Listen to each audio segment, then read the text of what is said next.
Good morning, everybody. Welcome back to your tarot reading for Sunday, December 20th, 2020. Taking a little bit of time off this past week or so, just because I had a lot of other things going on and I had to put my attention and my focus into other aspects of my life. I still do daily readings, but trying to get them up on line was just a little bit too much for me to try to do, especially with everything going on. So I took a little bit of time off. So let's see what today's going to be all about. If we remember, today is the cusp of Yule. Yule is the 20th, 21st, and it's going to be Christmas week this week. So I'm sure there's going to be a lot of interesting reads going on, and I'm sure there's going to be a lot of helpful suggestions through the cards for us to look at and to consider. So let's see what those might be. Let's put these cards down now. And let's see where we're going to go with the readings for today. And for today, I'm kind of thinking the middle deck right here. Really kind of calling out to me. Let's see what we have for the energy for today with this card. And for today, we have the Hermit, a major arcana card, right?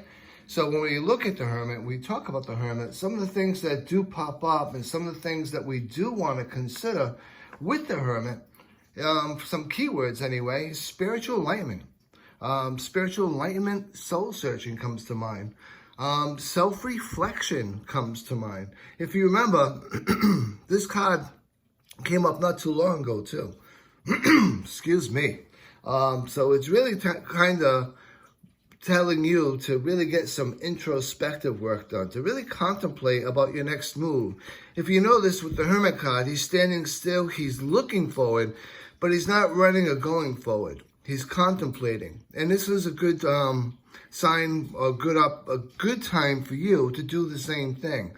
Really, don't do any movement just yet. Just take a breath, take a stop, look at where you're going, look at where you want to go, and do some introspective work to make sure that all of this is aligned, right? It's about inner guidance, and it's also about seeking some solitude for yourself. Especially with this being a holiday week, there's probably a lot going on in your realm. And this is a good opportunity for you to take a step back and to just get some solitude for yourself before the further chaos ensues.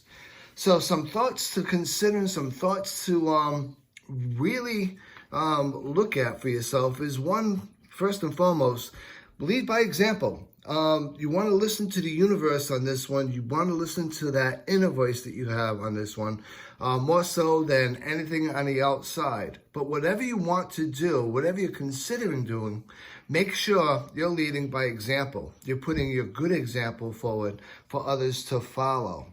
Now, like with the shadow work that we talk about, some of the things that you want to consider is, hey, it's one thing to take some time out for solitude, to self-reflect, to do that inner work as we talk about, but don't go hiding from the outside world.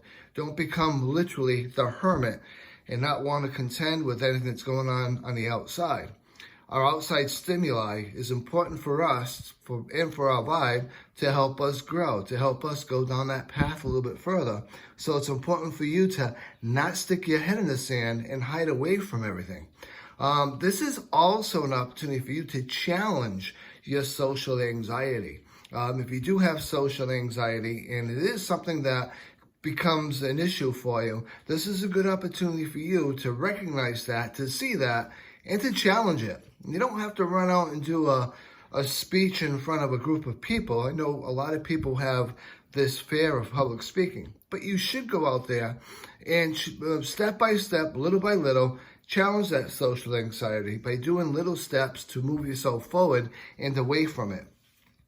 And this is also an opportunity for you to really work with your spirituality, however, not to become a spiritual snob, not to look down on others for their belief. And I see this a lot with people that celebrate Christmas versus people that celebrate Yule. There's this snobbery that goes back and forth, and there's no need. We're celebrating the same thing, basically. We're celebrating the rebirth of the sun, and one's celebrating the birth of the sun. So the reality of it is, enjoy your own beliefs, enjoy your own spirituality, and don't try to push them onto anybody else. And I think that's a good lesson for humanity as a whole to really follow through with. So now, this card, because it's the Hermit and it's a 9, it corresponds with 9s, which tells you, hey, listen, you've had a lot going on. You've been putting a lot of energy into this. You're nearly at the finish line. Keep your nose to the grindstone. Keep moving forward. But with the Hermit card, move forward slowly with contemplation, with purpose. Don't rush into anything. So I hope you enjoyed this reading for today. Look forward to seeing you all again tomorrow. Until then, be safe, be well, and be blessed.